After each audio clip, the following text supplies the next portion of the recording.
is a hoax because it has nothing to do with the climate, that our own money is being spent to Ukraine so some kleptocrat can buy a bigger house. There's a reason why I'm the only person in this race who's able to speak certain hard truths.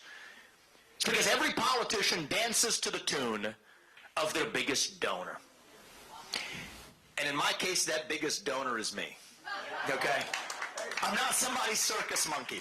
I'll be honest with you guys, I would rather lose some election and speak the truth than to win by playing some political snakes and ladders. I'll tell you the truth about that, but I think that's the winning strategy.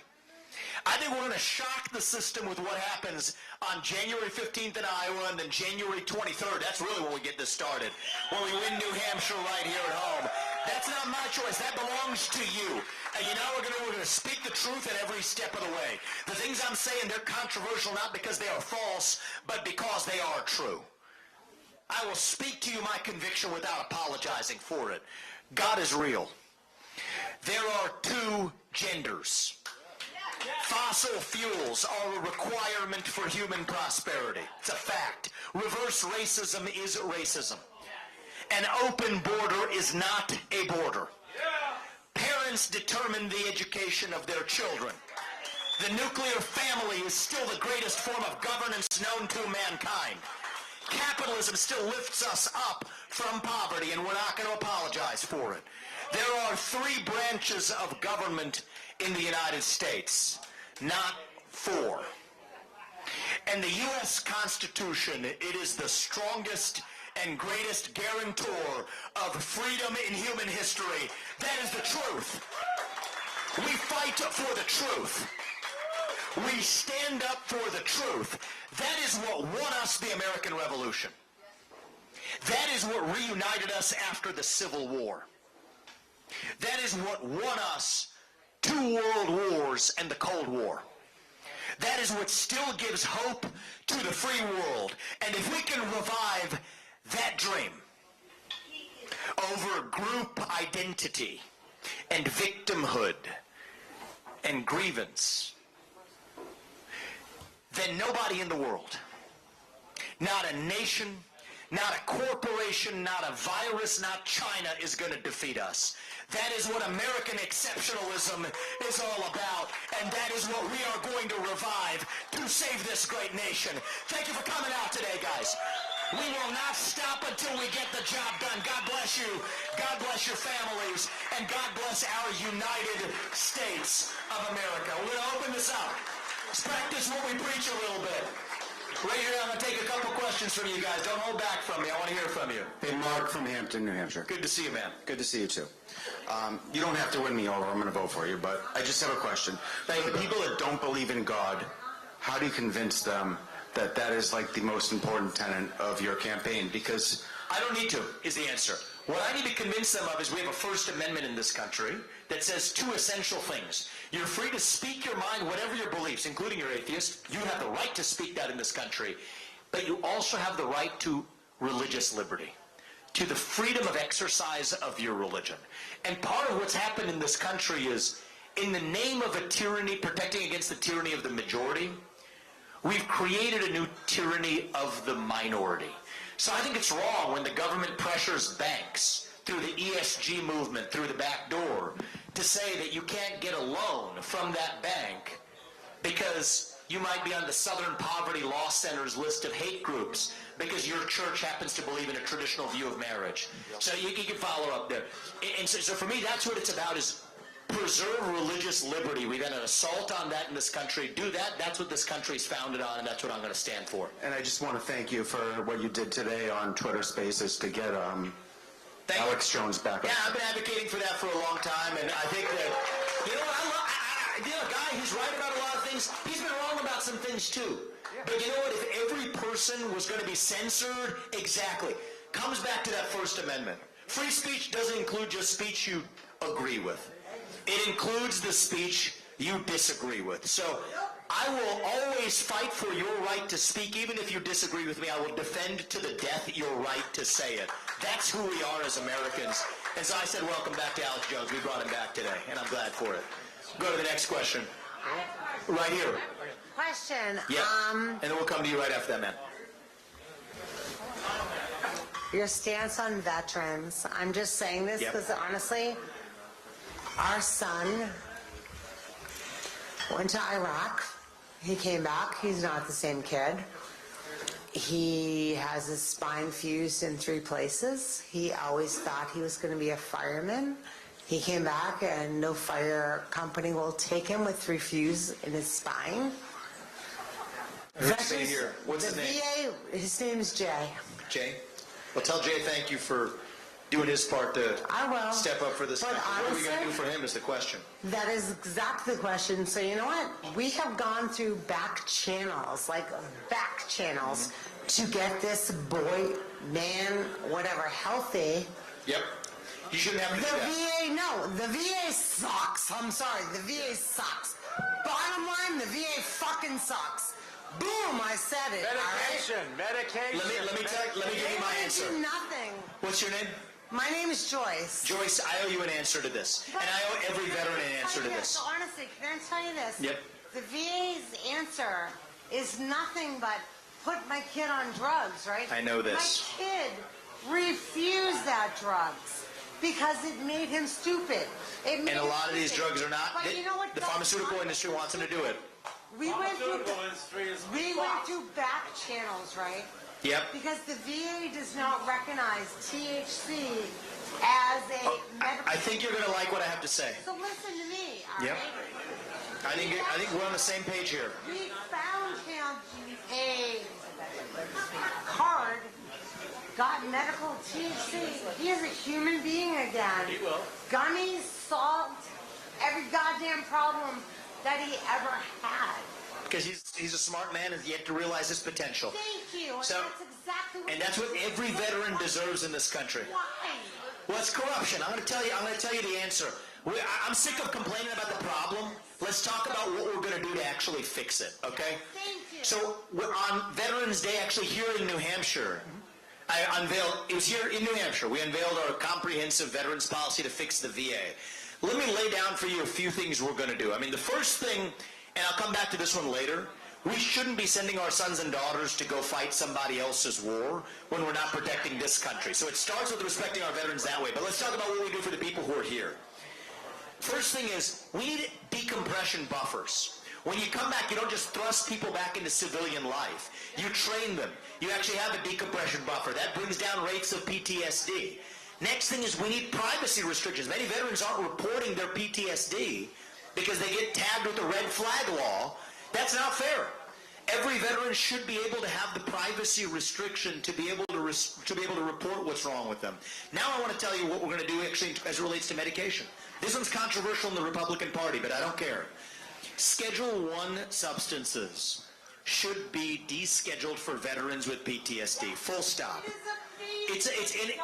And you know what people are doing? Now 40 veterans a day, close to 40 are committing suicide. Many more are turning to fentanyl. When there are other options available for veterans who have served this country, we have to embrace medical choice through the VA. And I stand for that. And I'm going to go one step further, because I'm a businessman. I want to tell you how we're going to do this. In the business world, here's why you said the VA sucks. Here's why. One of the reasons why is the CEO or the CFO, their pay is determined by shareholders. The veterans should be the ones determining the pay of the actual people who are running the VA. That's where we need some accountability. We don't have that accountability today, so I think it's people like your son who should be voting for who gets paid more or less, who gets hired or fired at the top of the VA, not some bureaucracy. And I want to tell your son thank you for that. Well, it's going to change on my watch, because the VA reports to the President of the United States. So if I don't get that job done for you, then vote me the heck out in 2028, because that's a basic thing that I got to get done as Commander-in-Chief. That's my responsibility to you, to your son, and so many like him who have served this country. Thank you, and thank him for it as well. We'll come to you, sir, right here. This gentleman. Thank you for answering it. Hi, I'm Andrew from Duxbury, Massachusetts. You were talking about the closing borders from the north and the south, but what are you going to do about the illegal immigrants already in the country? That's the tough question. That's the one they don't like to are answer. you for mass deportation? Yes is the answer, but I'm going to tell you how. Right, so if you are in this country illegally, you will be returned to your country of origin. That's what happens. It stands for the rule of law on my watch. And I say this as a father. I'm a father of 2 sons. How can I tell them that they have to follow the rules when our own government is not following its own rules? I can't have 2 young boys in the White House and live by that hypocrisy. So they'll tell you, here's why you can't do it, they'll say. There's only 6,000 ICE agents, they say, right? So how could they deport millions of people? Here's the answer to that question. I actually want to give credit to, it was actually a retired police officer here in New Hampshire who brought this to my attention for the first time, and we've gone deep on it. This is the right answer. 287G. It's a provision in the law that allows an ICE agent to serve a warrant via local law enforcement. Now you have 1 million people who can actually get this job done. Not a single Republican presidential candidate is talking about it. This is why it's going to take an outsider to actually have the spine to stand for the rule of law in this country, and we're going to get that done. Right behind you, too. Sir, you had one, right? Actually, Martha. Oh, your wife. Oh, sorry. I feel like the middle class is being crushed, Yes, they are. and fossil fuels is a big issue. Yes, it is. What is your solution to that? Here's my solution to it. Let's go on what's going on in this economy. Prices are going up. Interest rates and mortgages are going up, but wages have stayed flat. That's what's happened with our economy. Unlock the supply of energy in this country. Drill, frack, burn coal, and embrace nuclear energy. Fossil fuels are a requirement for our prosperity. And here's why we're not doing it. The climate cult in the United States of America has us in a straitjacket while China roams free. So a lot of those regulations, they weren't even passed by Congress. That's bad news, but that's good news too. The good news is, as your next president, I can just roll back many of those regulations through the Department of Interior, through the EPA. Alaskan drilling will begin again. And here's the thing. They'll say that, oh, well, isn't that anti-environmental? You know who cares about the environment more than most people I've met is the Alaskans. And you want to know who wants to drill in Alaska more than the Alaskans. So it's a myth. This is going to be good for us if we're actually using natural gas more, if we're actually using oil more in this country. Right now we're shifting carbon emissions to places like China in the name of stopping global warming. I'm sorry, that doesn't make sense. So if we're doing that here in the United States of America, that brings down the cost not only of gas, it brings down the cost of everything. And that then allows us to grow this economy. And there's a couple of things we can do too. There's a lot of land use restrictions that say you can't build on a small plot of land. Get rid of that. That's decreasing the supply of housing, driving up housing costs. We're using our own taxpayer dollars to pay people more money to stay at home instead of to go to work. Our national debt is ballooning as a result. So I think it's going to be strip back those unconstitutional regulations, starting with the energy sector, but go every sector from housing to labor to everyone after that. That brings down costs. It expands this economy. And you know what? A lot of young people, people my age, haven't even had the chance to live the American dream. That's why we have a crisis of national pride. People tend to be more proud of a country when we are making more money in that country. We should not apologize for our success and who we are. That's the answer to your question. I appreciate that. Thank you, man. We'll come right here and we'll go to that gentleman right there. Hey, Vivek. So glad to meet you. I've got to be honest with you. My opinion about you has changed. Hopefully for the better. For the better. For the better. No, I got to tell appreciate you. that. But listen, I'm a vet. I come from You are too. Thank you. a long line of vets. But I'm more interested in the mental health component of what you're going to do. Excellent. Because it is very near and dear to my family. And I got to tell you, what's happening now sucks. Okay, I mean, I know it sounds like a really bad word, but we need help Yes. as a nation for mental health. Okay, so tell me your strategy. Sure, and this is personal to me too. I mean, my mom was actually a psychiatrist who treated patients in the VA. My wife has worked in the VA system. We have a mental health epidemic in this country. And so there's two things going on. First of all, you want to know what the top provider of mental health care is in this country? Our prison system. Yes. I mean, that's really the sad part, and it is sick. And so we need to bring back some of those mental health care institutions that were shut down in this country. You want me to bring you in a dirty little secret? I don't get to talk about this that often, but since you asked, I'm going to tell you about it. You know why we shut down those mental health institutions? The pharmaceutical industry. So what happened is when they came out with their antipsychotic drugs, they couldn't sell it if people were getting non-pharmaceutical care in mental health institutions. So they argued for closing the mental health and psychiatric care institutions so people could get more pills, incentivize doctors with pill pushing. Our healthcare system is not a healthcare system. It is a sick care system that incentivizes pill pushing from doctors, entirely as a product of pharmaceutical industry lobbying. So here's what I'm going to do about it. First is end the corruption. You shouldn't be able to lobby the government for at least 10 years till you've left that government. Now for the pharmaceutical industry, end that lobbying, they're not going to be able to get those special provisions. Now we've got competition when it comes to health insurance. Most health insurance plans don't cover basic mental health care unless it's pill pushing for pharmaceuticals. You want to know why? Health insurance companies have lobbied for special protections called antitrust exemption protections that stop new plans from entering the market. We're rescinding that on my watch so we will have competitive health care again in this country. Then you bring back those mental health institutions. And by the way, somebody asked me about the Second Amendment earlier. We were talking about it. Here's the right answer to deal with this. Remove psychiatrically ill people from their communities.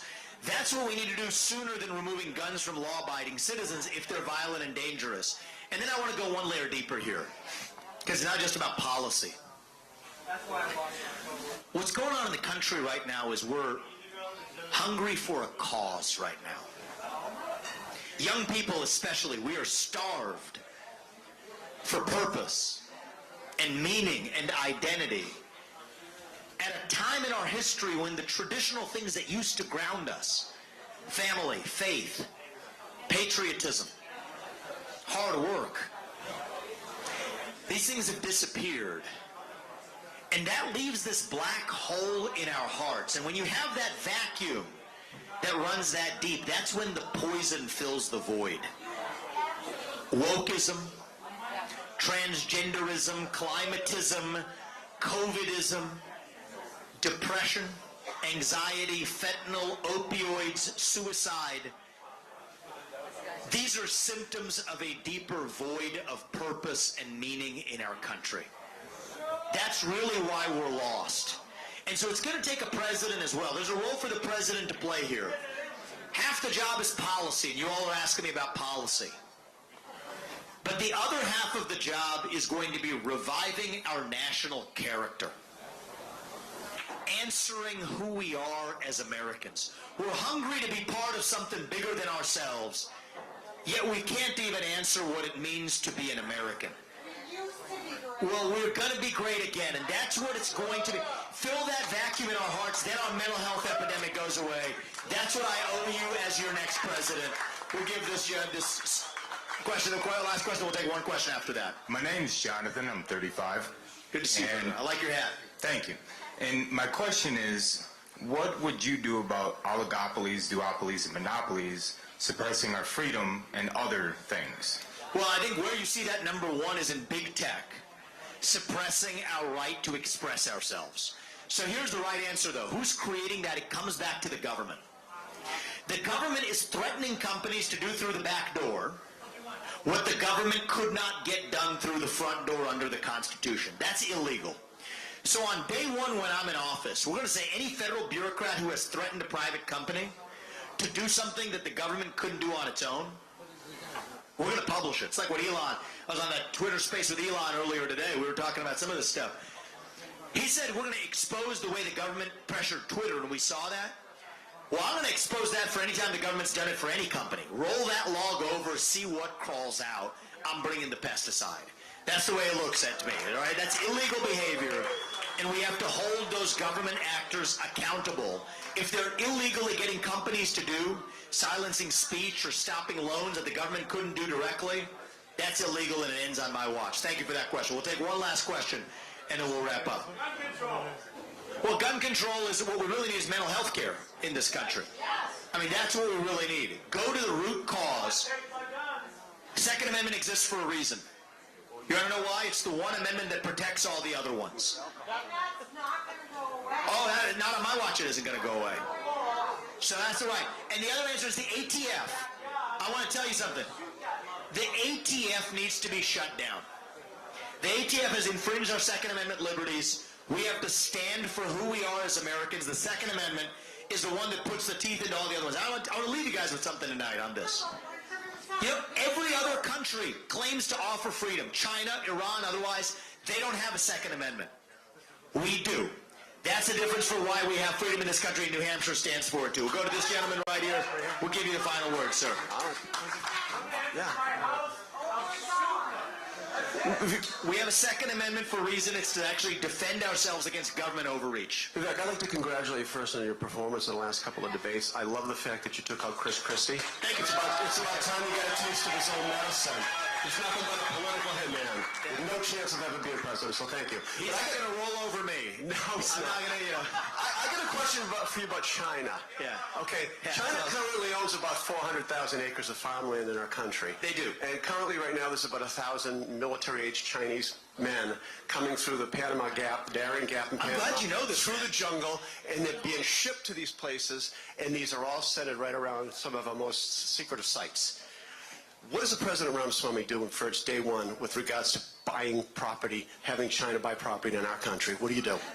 The answer is, my conversation with Xi Jinping is a very different one than the one that Biden had with a bunch of Chinese flags lined the streets of San Francisco. Here's what I'm saying.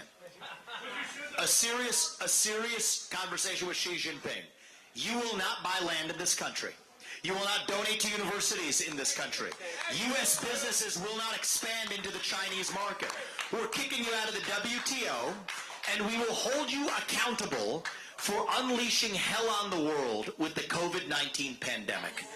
Right? The same country that unleashed hell on the world with COVID-19, if we don't hold them accountable for that financially, then you can expect far worse in the future. Fool me once, shame on you. Fool me twice, shame on me. That's not going to happen on my watch. And you know what? China's going to have to fold because they're in a weaker spot than we are. So if you have a president with an actual spine, they're not going to be able to take advantage of us in the same way. But it's going to take somebody who isn't scared. We're scared of China now. If that were a Russian spy balloon, we'd have shot it down and ratcheted up sanctions. We didn't do it for China because we're scared. Why are we scared? Because we depend on them. We should not depend on our enemy for our modern way of life. That changes on my watch. And every one of those acres that's owned by the Chinese Communist Party affiliates, it will be a divestment on